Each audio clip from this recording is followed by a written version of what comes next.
तो दोस्तों आज दिन हो चुका है 18 मई 2022 बुधवार का और आज के मुख्य समाचार और बड़ी खबरें आपके लिए हाजिर हैं। दोस्तों आज के मुख्य समाचार में पीएम मोदी की तरफ से 6G लॉन्च होने को लेकर बड़ी खबर है। ताज़ा जानकारी के मुताबिक पीएम मोदी का एक नया बयान आया है। इसी बयान में पीएम मोदी ने कहा है कि आने वाले कुछ महीनों में कंपनियां 5G को लॉन्च कर देंगी। साथ ही पीएम मोदी ने एक और बड़ा ऐलान करते हुए कहा कि इस दशक के अंत तक देश में 6G की सेवा भी शुरू हो जाएगी। अभी थोड़ी देर में इस खबर के बारे में आपको बताएंगे विस्तार से। इसके अलावा आज के मुख्य समाचार में वाराणसी के जिस ज्ञानवापी मस्जिद को लेकर विवाद चल रहा है उस पर देश के सबसे बड़े कोर्ट यानी कि सुप्रीम कोर्ट का फैसला आया है। ताज़ा जानकारी के मुताबिक हाल ही में इस ज्ञानवापी मस्जिद का सर्वे कराया गया यानी कि छानबीन करवाई गई। तो छानबीन के तहत ये दावा किया गया है कि मस्जिद के अंदर जो एक फव्वारा है असल में वो शिवलिंग है। तो मस्जिद के अंदर इसी शिवलिंग के मिलने को लेकर साथ ही शिवलिंग मिलने के बावजूद मस्जिद में नमाज पढ़ने को लेकर कोर्ट की तरफ से एक फैसला आया है। अभी इसके बारे में भी आपको बताएंगे विस्तार से। साथ ही आपको बता दें कि वाराणसी के ज्ञानवापी मस्जिद के अलावा दिल्ली के जामा मस्जिद को लेकर भी एक बड़ी खबर आई है। ताज़ा जानकारी के मुताबिक भाजपा सांसद साक्षी महाराज ने ये दावा किया है कि जहां पे अभी दिल्ली की जामा मस्जिद बनी हुई है वहां पर भी पहले मंदिर था, इसी की वजह से इसकी भी छानबीन की जाए। इसके अलावा आज के मुख्य समाचार में महंगाई को लेकर फिर एक बड़ी खबर है।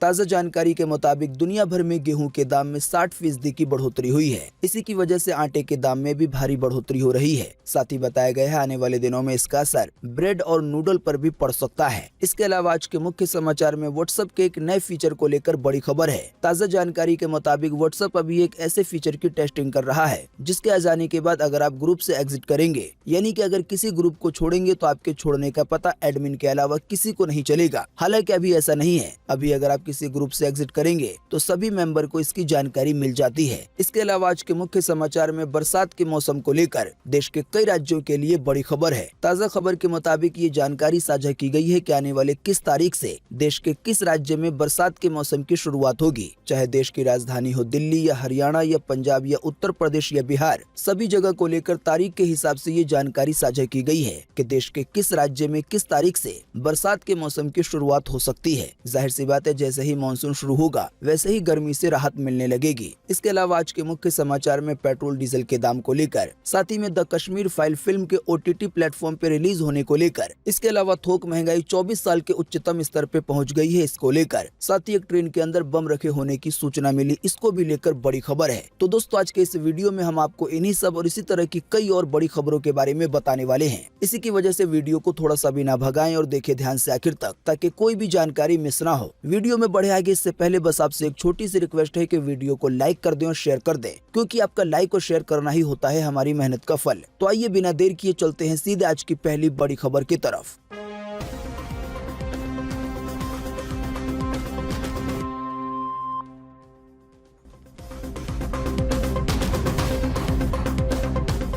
एक समारोह में पीएम मोदी ने कहा कि 2G युग कांग्रेस की भ्रष्टाचार का नतीजा था। आने वाले साल 2030 तक शुरू होगी 6G की सेवा। जी हां, भारत में 5G नेटवर्क अभी भी ट्रायल में ही है, लेकिन 6G की तैयारी शुरू हो गई है। ताज़ा जानकारी के मुताबिक प्रधानमंत्री नरेंद्र मोदी ने अभी हाल ही में बीते मंगलवार को भारतीय दूरसंचार नियामक प्राधिकरण की रजत जयंती समारोह में कहा कि भारत इस दशक के अंत तक यानी कि साल 2030 तक 6G नेटवर्क शुरू करने का लक्ष्य लेकर चल रहा है, जो ultra high speed internet connectivity मुहैया कराएगा। आसान सी भाषा में कहें तो 6G की स्पीड इतनी ज्यादा होगी कि फिलहाल जिसके बारे में सोचा भी नहीं जा सकता। ये तो जब लॉन्च होगा तभी इसके बारे में पता चलेगा सही से। साथ ही पीएम मोदी की तरफ से कहा गया है कि भारत में फिलहाल 3G और 4G टेलीकॉम नेटवर्क है, पर कंपनी अगले कुछ महीनों में 5G लॉन्च करने की तैयारी कर रही है। यानी कि पीएम मोदी ने भी इस बात की पुष्टि कर दी है कि आने वाले कुछ महीनों में अपने देश के अंदर 5G नेटवर्क लॉन्च हो जाएगा। साथ ही पीएम मोदी ने अपने इसी बयान के दौरान कांग्रेस पर निशाना साधते हुए कहा कि 2G युग कांग्रेस के भ्रष्टाचार की वजह से था।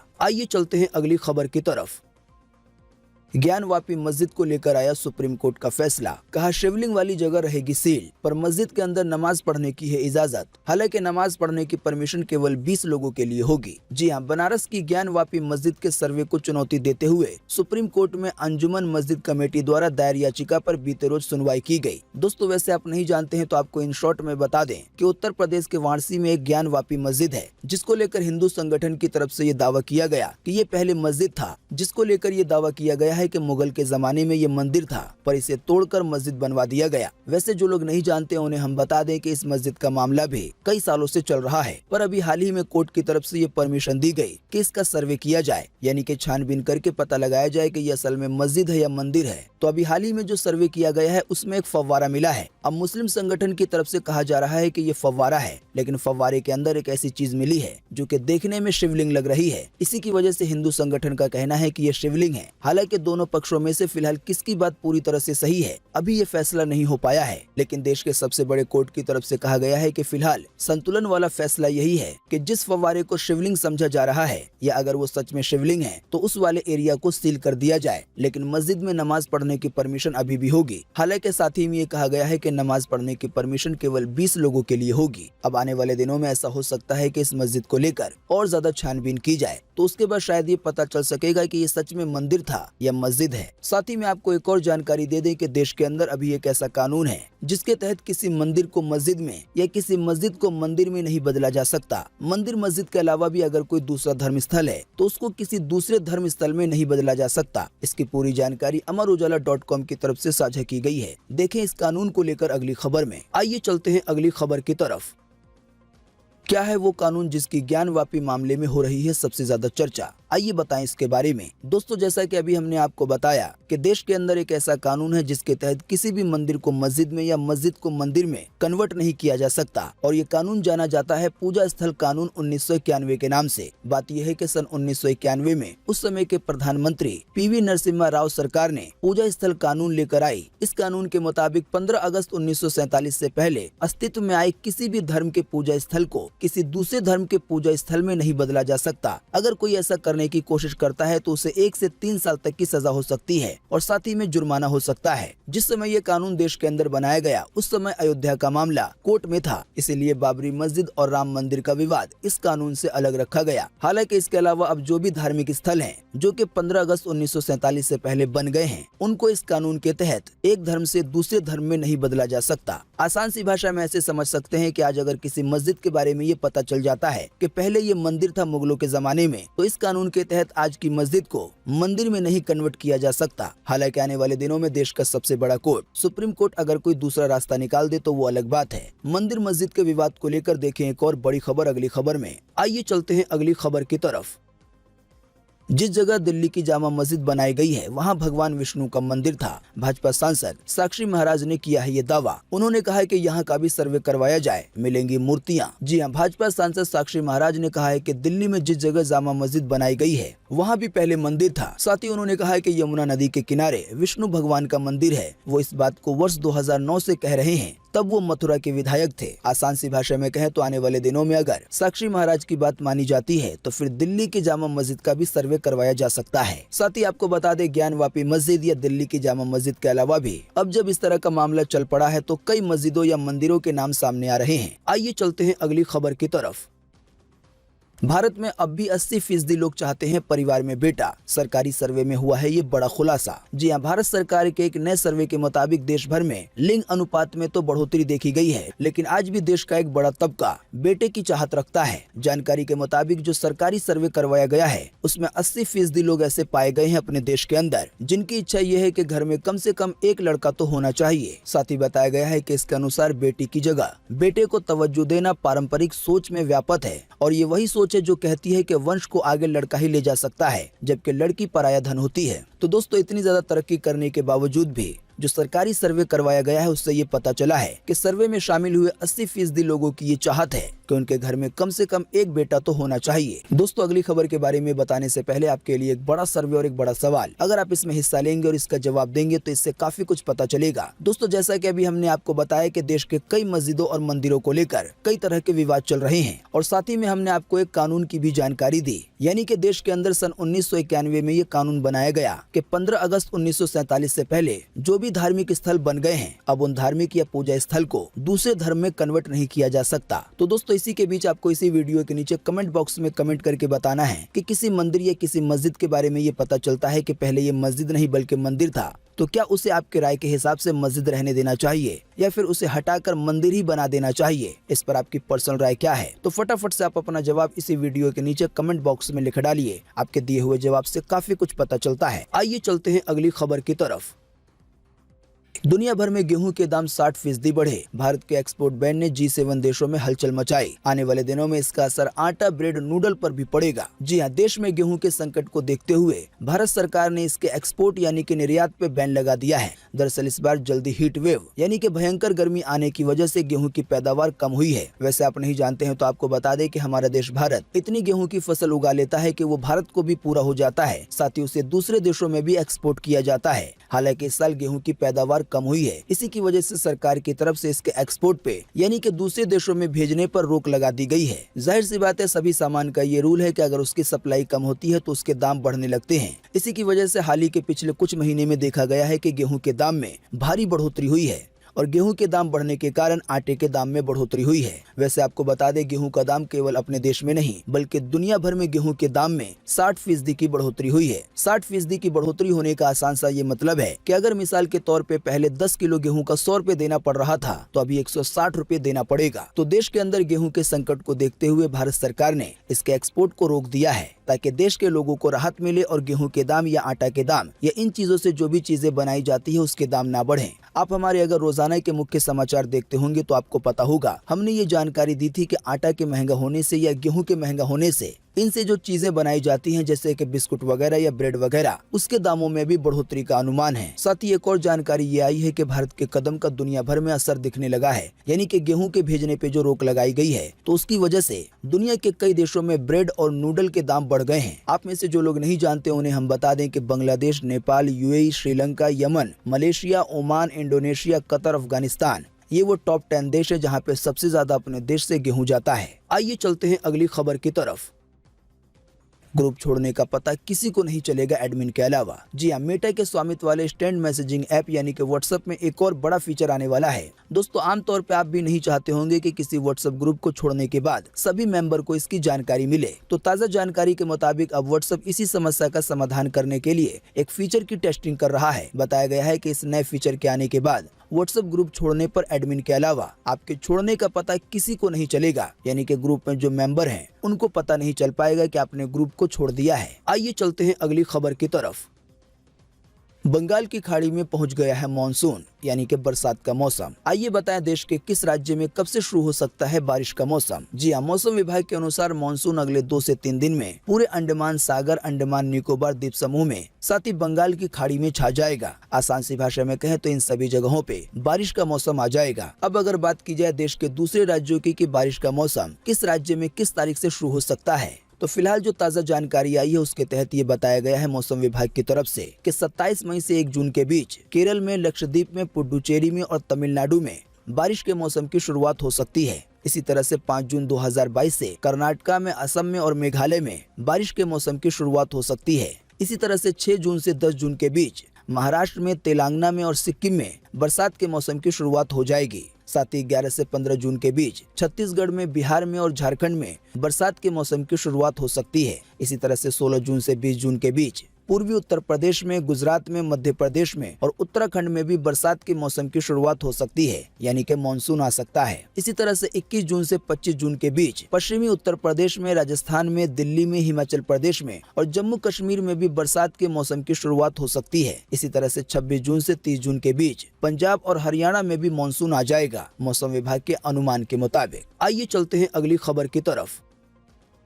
असम में बढ़ता जा रहा है बाढ़ का कहर। अब 24 जिलों में 2 लाख से ज्यादा लोग हो गए हैं प्रभावित। साथ ही कुछ हादसों में अभी तक 7 लोगों की गई है जान। इसी दौरान केरल के कई हिस्सों के लिए भारी बारिश का जारी किया गया है अलर्ट। जी हां, असम में बाढ़ के चलते हालात खराब हो गए हैं। राज्य के कछार, चराईदेव, दरांग, धेमाजी, डिब्रूगढ़ और दीमा हसाओ सहित 24 जिलों में अब तक 2 लाख से ज्यादा लोग बाढ़ से प्रभावित हो चुके हैं, यानी कि 2 लाख से ज्यादा लोगों को बाढ़ ने नुकसान पहुँचाया है। जानकारी के मुताबिक बाढ़ और लैंडस्लाइड यानी कि जमीन खिसक जाने के कारण अब तक 7 लोगों की मौत हो चुकी है। साथ ही ये जानकारी आई है कि मौसम विभाग ने केरल के 4 जिलों के लिए भारी बारिश का अलर्ट जारी किया है। साथ ही Assam state disaster management authority के अनुसार बारिश के बाद हुई लैंडस्लाइड के बाद पहाड़ी जिला दीमा और हसाव राज्य के बाकी हिस्सों से कट गया है। कम्युनिकेशन पूरी तरह से बंद हो गई है, यानी कि असम के कुछ ऐसे हिस्से हैं जो कि बाढ़ के कारण पूरी तरह से राज्य से कट गए हैं। आसान सी भाषा में कहें तो रास्ते वगैरह बंद हो गए हैं, रेल की पटरियां वगैरह भी उखड़ गई हैं। साथ ही इस आपदा को लेकर ये भी जानकारी दी गई है कि भारी बारिश की वजह से और बाढ़ की वजह से लाखों का नुकसान हुआ है। सबसे पहला ये तो घरों का नुकसान हुआ है, साथ ही में कई फसलें भी तबाह हुई हैं। जानकारी के मुताबिक केरल के जिन 4 जिलों के लिए भारी बारिश की चेतावनी जारी की गई है, उन जिलों में शामिल है मलप्पुरम, कोझिकोड, कुन्नूर। तो जो भी लोग इस जिले में रहते हैं उन लोगों को सावधान रहने की जरूरत है। आइए चलते हैं अगली खबर की तरफ। तारक मेहता उल्टा चश्मा शो को लेकर आई बड़ी खबर। 14 साल के बाद शो को अलविदा कहने जा रहे हैं शैलेश लोढ़ा, यानी कि जो इस शो में किरदार निभाते हैं तारक मेहता का। पिछले 1 महीने से नहीं की है शूटिंग। जी हां, तारक मेहता उल्टा चश्मा के फैंस के लिए एक बुरी खबर सामने आई है। जानकारी के मुताबिक दया बहन और अंजलि भाभी के बाद तारक मेहता का किरदार निभाने वाले शैलेश लोढ़ा शो को अलविदा कह सकते हैं। जानकारी के मुताबिक शैलेश शो में करीब 14 साल से काम कर रहे हैं। रिपोर्ट के मुताबिक उन्होंने शो की शूटिंग भी बंद कर दी है। करीब 1 महीने से शैलेश ने इस सीरियल की कोई शूटिंग नहीं की है। हालांकि रिपोर्ट के अनुसार ये भी पता चला है कि फिलहाल शैलेश लोढ़ा की तरफ से कोई ऑफिशियल जानकारी नहीं दी गई है, पर अंदर की जानकारी से ये पता चला है और शैलेश लोढ़ा की शूटिंग न करने से भी ये पता चल रहा है कि आने वाले दिनों में वो शो को अलविदा कह सकते हैं। रिपोर्ट के अनुसार इस शो के चलते शैलेश अन्य कई सीरियल के ऑफर गवा चुके हैं, लेकिन अब वो अपने करियर पे ध्यान देकर आगे बढ़ना चाहते हैं और कुछ और सीरियल में काम करना चाहते हैं। इसी की वजह से उन्होंने इस शो को छोड़ने का फैसला लिया है। हालांकि मेकर की तरफ से शैलेश को मनाने की कोशिश की जा रही है। आइए चलते हैं अगली खबर की तरफ। महंगे पेट्रोल डीजल को लेकर आई एक बड़ी खबर। जानकारी के मुताबिक दुनिया में ऐसे 41 देश हैं जहां पे पेट्रोल डीजल अपने से भी ज्यादा महंगा है। जी हां, पेट्रोल डीजल को लेकर अमर उजाला की तरफ से ये जानकारी साझा की गई है, जिसमें कई ऐसे देशों की लिस्ट बताई गई है जहां पे पेट्रोल अपने देश से भी ज्यादा महंगा है। जैसे कि हांगकांग में 1 लीटर पेट्रोल के लिए 199 रुपए से ज्यादा पे करने पड़ रहे हैं। इसी तरह से जर्मनी में 177 रुपए से ज्यादा, इटली में 176 रुपए से ज्यादा, फ्रांस में 160 रुपए से ज्यादा और ब्रिटेन में 144 रुपए से ज्यादा। हालांकि इन देशों की दूसरी तरफ कुछ ऐसे देश हैं जहां पे पेट्रोल अपने देश के मुकाबले में कहीं कहीं पे तो काफी सस्ता है। जैसे कि जापान में आपको 1 लीटर पेट्रोल लगभग 96 रुपए में मिल जाएगा। इसी तरह से चीन में आपको 1 लीटर पेट्रोल 93 रुपए में मिल जाएगा। बांग्लादेश में तो लगभग 81 रुपए में मिल जाएगा। वहीं अमेरिका में 74 रुपए में मिल जाएगा। इसके अलावा जो अपना पड़ोसी देश है पाकिस्तान, वहाँ पे अभी आपको 1 लीटर पेट्रोल के लिए लगभग 62 रुपए ही पे करने पड़ेंगे। आइए चलते हैं अगली खबर की तरफ। The Kashmir file film OTT platform पे हुई रिलीज। आने वाले मई के महीने में RRR मूवी समेत कई फिल्में रिलीज होंगी OTT प्लेटफॉर्म पर। जी हां, मई के इस महीने में OTT प्लेटफॉर्म पर कुछ बड़ी फिल्में और वेब सीरीज रिलीज हो चुकी हैं। ताज़ा जानकारी के मुताबिक अब द कश्मीर फाइल फिल्म भी OTT प्लेटफॉर्म पर आ गई है। जानकारी के मुताबिक द कश्मीर फाइल फिल्म को ZEE5 पे रिलीज किया गया है। आइए चलते हैं अगली खबर की तरफ। 24 साल के बाद रिकॉर्ड स्तर पे पहुंच गई है थोक महंगाई। 1998 के बाद पहली बार थोक महंगाई 15% के ऊपर निकली। पेट्रोल और डीजल की कीमतों ने लगाई है ये आग। जी हां, बढ़ती महंगाई ने लोगों का जीना मुहाल कर दिया है। खाने पीने के सामान, ईंधन और बिजली के दाम में इजाफा होने से थोक महंगाई लगातार 13वें महीने डबल डिजिट में बनी हुई है। ताज़ा जानकारी के मुताबिक अब थोक महंगाई बीते अप्रैल के महीने में 15.8% पे पहुंच गई, जो कि 1998 के बाद अब तक का टॉप स्तर है। यानी कि बीते 24 साल में थोक महंगाई रिकॉर्ड स्तर पे पहुंच गई है। आइए चलते हैं अगली खबर की तरफ। प्लास्टिक सर्जरी के बाद कन्नड़ एक्ट्रेस की हुई मौत। अभिनेत्री चेतना ने वजन कम कराने के लिए कराई थी प्लास्टिक सर्जरी। जी हां, कन्नड़ टीवी एक्ट्रेस चेतना राज का बेंगलुरु के एक अस्पताल में निधन हो गया है। 21 वर्षीय एक्ट्रेस पिछले कई दिनों से, रिपोर्ट्स के मुताबिक चेतना ने कुछ दिनों पहले वजन कम करने के लिए प्लास्टिक सर्जरी कराई थी। उनकी सर्जरी में हुई गलतियों की वजह से उन्हें अगले ही दिन फेफड़ों में परेशानी होने लगी और अब उनकी मौत हो गई है। आइए चलते हैं अगली खबर की तरफ। गोरखपुर बांद्रा हमसफर एक्सप्रेस में बम की सूचना मिलने से मचा हड़कंप। गोरखपुर में ट्रेन को रोककर की गई जांच, फिर देर रात रवाना हुई ट्रेन। जी हां, गाड़ी नंबर 1992 यानी कि गोरखपुर बांद्रा हमसफर एक्सप्रेस में बीते मंगलवार को बम की सूचना मिलने पे हड़कंप मच गया। रेलवे प्रशासन और सुरक्षा बल के जवान बम स्क्वाड दस्ता के सहयोग से देर रात तक ट्रेन को रोककर कोचों की जाँच करते रहे। प्लेटफॉर्म नंबर 6 पर कोचों की जाँच के बाद रेलवे प्रशासन ट्रेन को लेकर वॉशिंग पिट पहुँच गयी। वॉशिंग के एरिया में भी इसकी सही से जाँच की गयी। फिर इसके बाद देर रात ट्रेन को रवाना किया गया। हालांकि ट्रेन के अंदर जो बम रखने की सूचना दी गई थी तो किसी तरह का कोई बम नहीं मिला। आइए चलते हैं अगली खबर की तरफ। बीते रोज के आईपीएल मैच में हैदराबाद ने मुंबई को हराया, जबड़े से छीन ली जीत। जी हां, बीते रोज के आईपीएल मैच में हैदराबाद ने पहले बल्लेबाजी करते हुए 6 विकेट के नुकसान पे 20 ओवर में 193 रन बनाए। फिर इसके जवाब में मुंबई ने भी अच्छा प्रदर्शन करते हुए 7 विकेट खोकर 20 ओवर में 190 रन बनाए, पर जाहिर सी बात है 3 रन से चूक गए और ये मैच हार गए। आईपीएल देखने के शौकीनों को बता दें कि आज भी एक मैच खेला जाएगा जिसमें आमने सामने होंगे कोलकाता नाइट राइडर्स और लखनऊ सुपर जायंट्स। मैच की शुरुआत होगी शाम के 7:30 बजे। तो दोस्तों, आज 18 मई 2022 की यही मुख्य समाचार और बड़ी खबरें थी। उम्मीद करते हैं इससे आपको काफी कुछ जानकारी मिली होगी। हम बस इसके बदले में आपसे इतना ही चाहते हैं कि आप इस वीडियो को लाइक कर दें और शेयर कर दें, क्योंकि आपका लाइक और शेयर करना ही होता है हमारी मेहनत का फल। वीडियो देखने के लिए आपका बहुत बहुत धन्यवाद। Thanks for watching.